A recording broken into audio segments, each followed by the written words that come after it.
Hello children, today I am teaching class 8 English literature, the second poem for your syllabus, The Lost Dances of Cranes. Now we've already done this in the class, I've already explained it to you, but here I am explaining on the board some important points so that everything is clear to you, right? So first thing that we do is we study about the poet, which is page number 12. So page number 12, we have to go there and study about Juliet Wilson, who has written this poetry, The Lost Dances of Cranes, right? So you can go through the things about Juliet Wilson.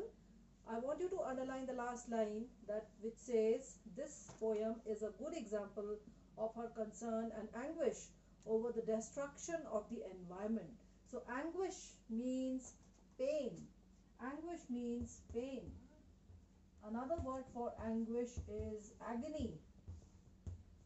So these two words you can write, she is pained, she is agonized by what we have done, the human beings, what they have done to the environment. So this poem is about the helplessness, the pain of the poetess on the plight of the environment which we have created. Another thing is, second thing that you have to do is you have to go through the word meanings right on top. So every phrase that is used in the poem and the words that are given, the meaning is very clearly explained. And I would advise you to copy these meanings from here, the description, the meanings, go to the poetry and write down the meanings here, right on top. Underline with a pencil and write the meaning just here or on top. Any side you can write, that will facilitate quick learning. Now this is a very short poem. As we can see, it's very short, right? But the meaning it has is deep. It is very impacting. It is very, impact based poem. And a few points that we have already written in the gist, right? One word we come across is gist or summary. So I have given you some points in your notebooks. I have dictated all the points. About the points that are covered, you can go through the things, right? So one word in the poem that is there is a pun, the use of pun. And I told you while I was teaching what it means by the word pun. It's a figure of speech. It's a figurative speech, or you can say figure of speech. So just like part of speech, there is something in grammar called figure of speech. So you can write the definition of pun. It says, giving you the definition of P-U-N. Where is pun here? The use of the word cranes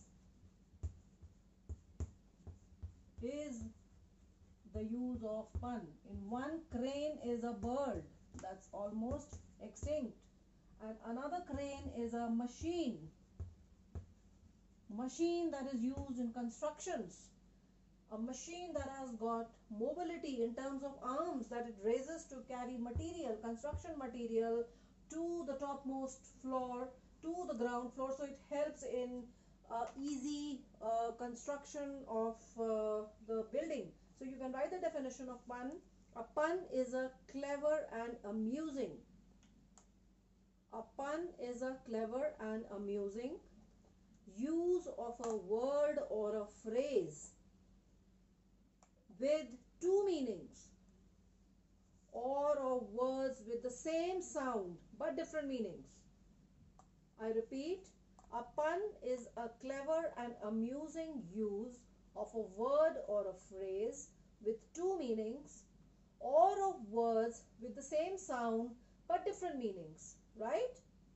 So it is a synonym.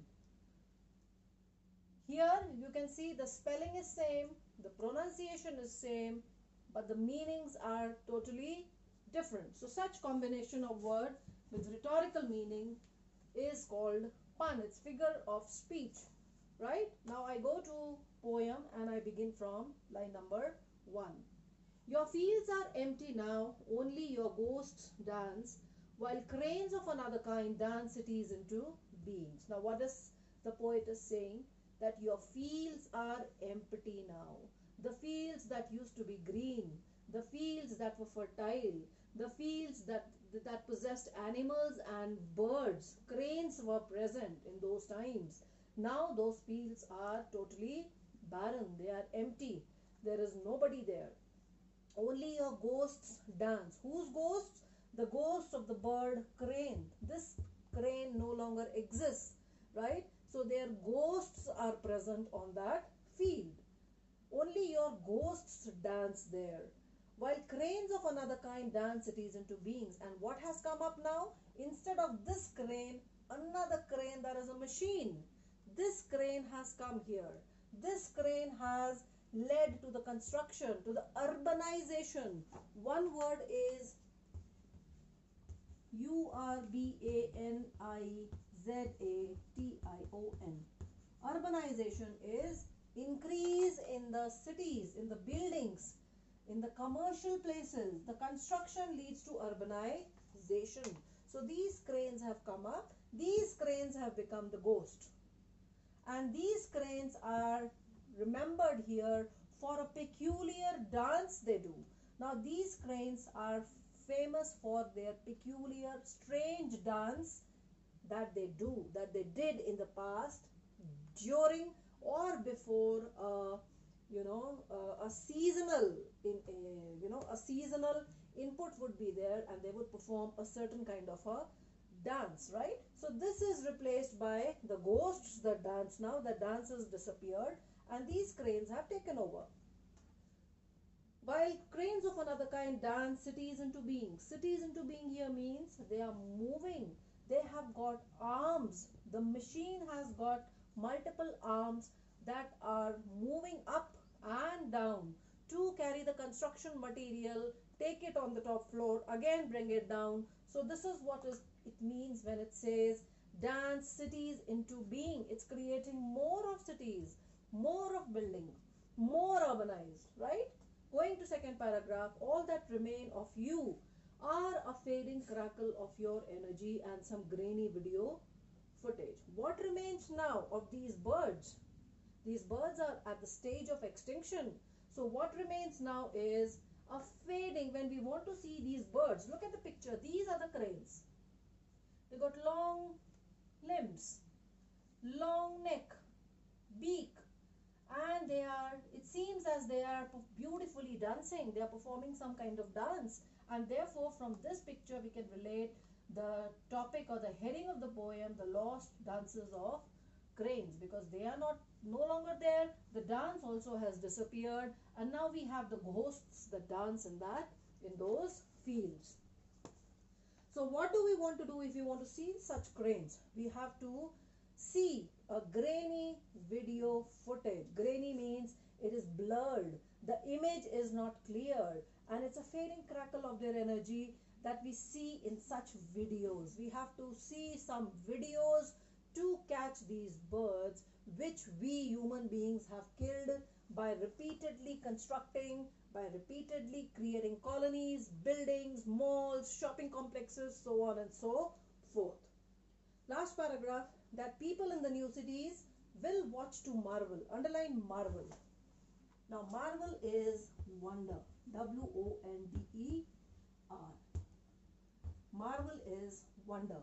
Wonder is to be surprised.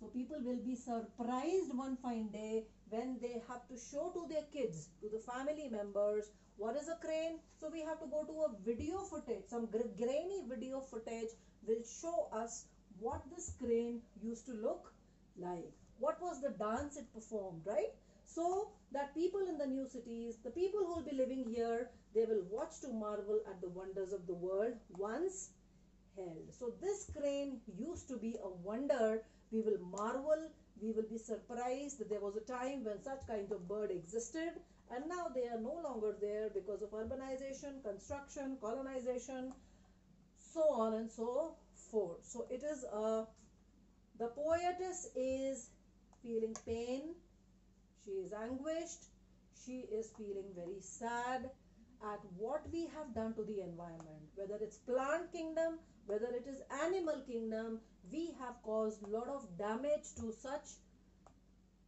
our animal kingdom and plant kingdom, that only human beings are flourishing and growing, while the plants and the birds and the all the wildlife, they have been suffering at the because of this business minded mindset of the human beings, right? So you can go through this, see, get more information on this bird cranes, and go through this. It's a very short one.